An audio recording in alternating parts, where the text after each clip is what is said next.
comme celle-ci. Pourquoi le Balasorum a brûlé plus de 50 articles de la dernière génération, Qu'est-ce que a-t-on perdu quelques jours? Réponse. Ce que nous avons perdu, je ne sais pas. Je ne peux pas dire. C'est impossible de le dire. Je peux juste dire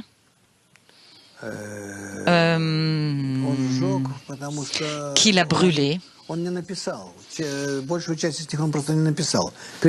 Il n'a pas écrit.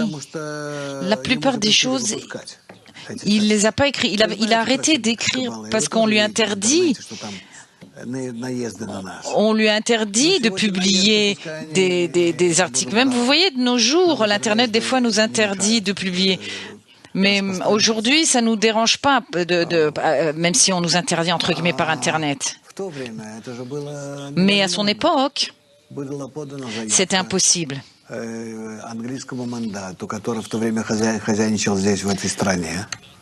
Les personnes ont donné des papiers au mandat britannique, les personnes qui étaient en Israël de l'époque, et on lui a dit pour lui interdire d'écrire. Donc il a dit, si c'est comme ça, je n'écris plus, c'est très dommage. Je pense que nous avons perdu une quantité énorme d'écrits très précieux. Mais apparemment, ça devait être ainsi.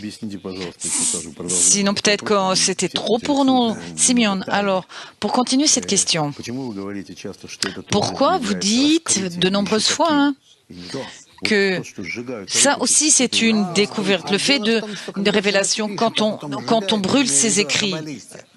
Dr Lyman, quand une personne écrit et brûle, par exemple un kabbaliste, il a déjà révélé tout ça dans ce monde, il l'a écrit.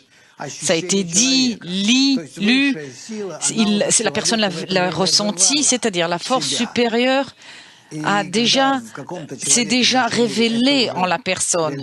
Et quand la personne dans ce monde l'a ressenti, l'a vécu, alors les autres peuvent également atteindre cette sensation. Et donc, il peut également tout brûler après, ça ne change pas.